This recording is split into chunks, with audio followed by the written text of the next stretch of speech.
തലസ്ഥാന നഗരത്തെ ഭക്തിസാന്ദ്രമാക്കി ആറ്റുകാൽ പൊങ്കാല. ലക്ഷക്കണക്കിന് ഭക്തരാണ് ആറ്റുകാലമ്മയ്ക്ക് പൊങ്കാല അർപ്പിച്ചത്. പൊങ്കാല നിവേദ്യത്തിന് ശേഷം മടങ്ങിയ ഭക്തർക്ക് റെയിൽവേയും KSRTCയും വിപുലമായ യാത്രാ സൗകര്യം ഒരുക്കിയിരുന്നു. 4000-ഓളം പേരുടെ സംഘം മണിക്കൂറുകൾക്കുള്ളിൽ നഗര ശുചീകരണം പൂർത്തിയാക്കി. പൊങ്കാലയുടെ പുണ്യം തേടി സർവ്വതും ആറ്റുകാലമ്മയ്ക്ക് സമർപ്പിച്ച പകൽ നേരം. ദുഃഖങ്ങളെ കനലരിയിച്ച് മധുരം നിവേദിച്ച പൊങ്കാലയുമായി ഭക്തലക്ഷങ്ങൾ മടങ്ങി.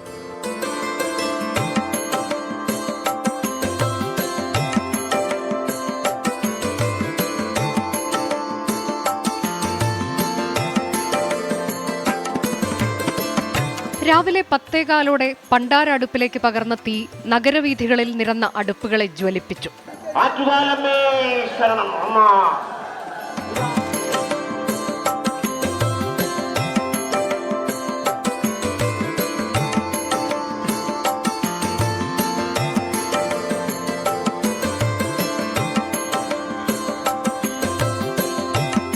ആറ്റുകാൽ ദേവിയുടെ ശരണമന്ത്രങ്ങൾ അനന്തപുരിയെ യാഗശാലയാക്കി.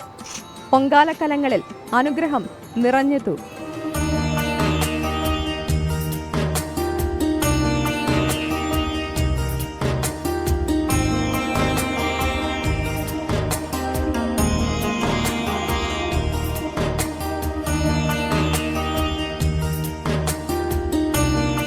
ശർക്കര പായസമാണ് പ്രധാന നിവേദ്യം.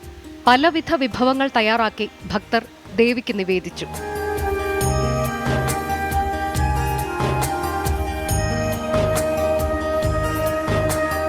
പൊങ്കാല നിവേദ്യത്തിന് പിന്നാലെ ഭക്തർ മടങ്ങി.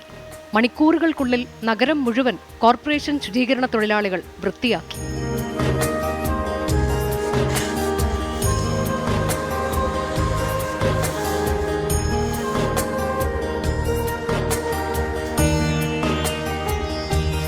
മനം നിറഞ്ഞാണ് ഭക്തരുടെ മടക്കം.